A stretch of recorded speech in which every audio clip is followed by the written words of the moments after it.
We are joined right now by the head coach of the Denver Broncos, previously the head coach of the Saints. He did that for 15 years. He won a Super Bowl there. In fact, led the Saints to the playoffs 9 times. He won 6 divisional titles. He appears courtesy of Zebra Technologies. He is Sean Payton. What's up, man? Jim, thank you for having me on. I appreciate it. I think the one thing I always love getting on this show because I can date you.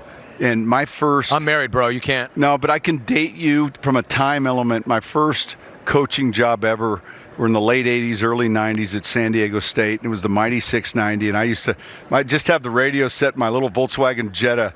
And that was when, like, you were just a rookie. And I was just cutting my teeth. I was running and getting sandwiches and coffee for the coaching staff. But good seeing you. Man, I'm so geeked on that. You can go ahead and leave now. I'm just going to walk off on that. I appreciate that so much, Sean. That is an awesome, awesome thing to say. I really appreciate you. Thank you. Listen, before we talk about the opportunity in Denver, really quickly, how was your year away from that all-out grind? And then ultimately, why did you decide to come back? I think this. Look, it was fantastic. We always think about the things we missed. What can we do differently? And so when you have a year and you get up in the morning, I'd say this, the biggest change is when you get up, it feels different. You get a cup of coffee, you don't feel like you're in a race with 31 other teams. And that feeling exists even in the off season. You know, it's kind of like this ongoing race. And I'll go forward here and go back in a second. When I signed and joined Denver, that next morning you get up and you're like, here we go. We're going. What's everyone else doing? And so you have to hit the ground running, right? And so you do that, and you do that for 15 years, 32 years overall, and so that year where you're away and your days are less busy. And I think the Fox part of it, the Sunday, gave me my football fix, but there wasn't you couldn't get enough of it. I mean, I'd lay my clothes out Saturday night for Sunday morning, be there at 5:30. Here we go, green room afterwards, watching the games with those guys.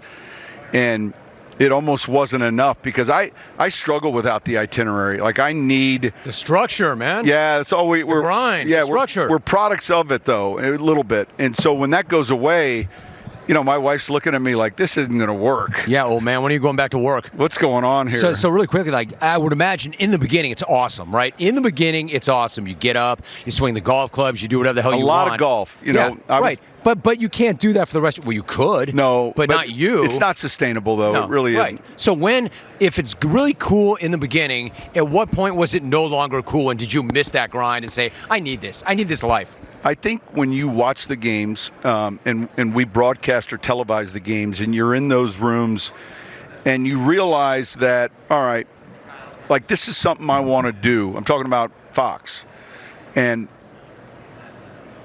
but I want to do this when I know for sure I'm done, and I'm young now. I'm still young, and I want to be, it's like the racetrack in the distance, and I use this analogy, and you can hear the cars, and you see the lights, you can smell the gasoline, and you're on the outside of the track, but, every day you kind of look over at it, and you're like, Not in the car, though, dude. You never get in the car. You're not in the car.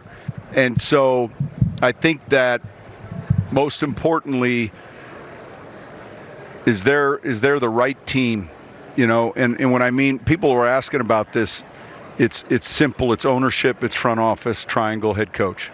It's ownership. And I had that team in New Orleans with the Benson family. And you have it now. And I have it now. All right. So because I jump in only because our time is tight. Yep. But it's so good to see you, Sean. I appreciate you. You've been asked this question a million different ways, so let me try and come at it this way. When you watched Russell Wilson play this year, what did you see? Well, I saw a team first. Look, when a team goes 5-12, there's dirt on everyone's hands. Now, the focus goes to the quarterback, and it goes to the head coach. But I saw a team that didn't run the ball well enough. Defensively, they played pretty well.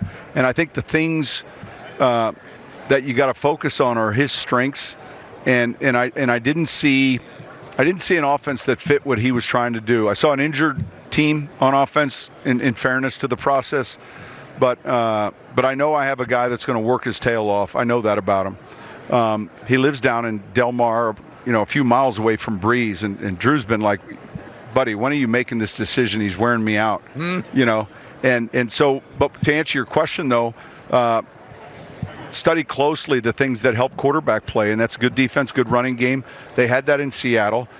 He's a guy that throws the deep ball extremely well. They got nicked up at receiver a little, but finding those things that he excels at, and then putting him in those positions. All the other stuff that we hear about, his coach being in the, all of that's going to change, but that's going to not change just for him. It's going to be uncomfortable. Dude, does he know that yet? Does he know that absolutely. The personal coach is no longer there? He said to me last night, he goes, I want you to coach me hard. Like, I think players want that structure. Right. And so when you see a kid blowing up in a grocery store and throwing eggs everywhere and knocking over boxes, you don't look at the kid, you look at the parent. And it's as much of an indictment. Like no bad kids, only bad parents? Yeah. Right. That's right. All right. So we'll see. Let me ask you this. If you didn't think that you could help him, and in fact, this is who this guy is. Like, what if what we saw in film is who this guy is? Do you still take that job? Yeah. Well, yes, because I get back to the most important element is, look, 20 of these teams don't have that triangle that I'm talking about. Like, they can beat you on Sunday, but so let's acknowledge it's hard to win on Sunday. Mm-hmm. Then let's say, all right, in order to be a functional team, these things have to take place.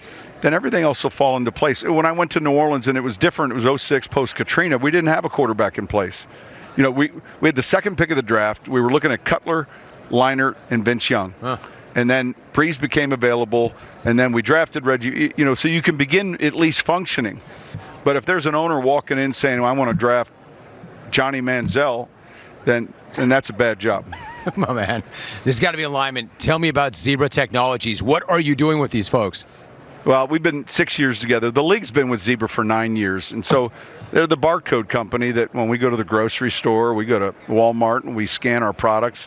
Those are the barcodes. And they put them in player shoulder pads now. We get information twofold. The league uses it because it provides entertainment value, next-gen stats. This running back was at 20 miles an hour. His top speed on this play was this. And so it helps the studio. Our relationship began with me is just having that practice data and looking at workload, how far players traveled.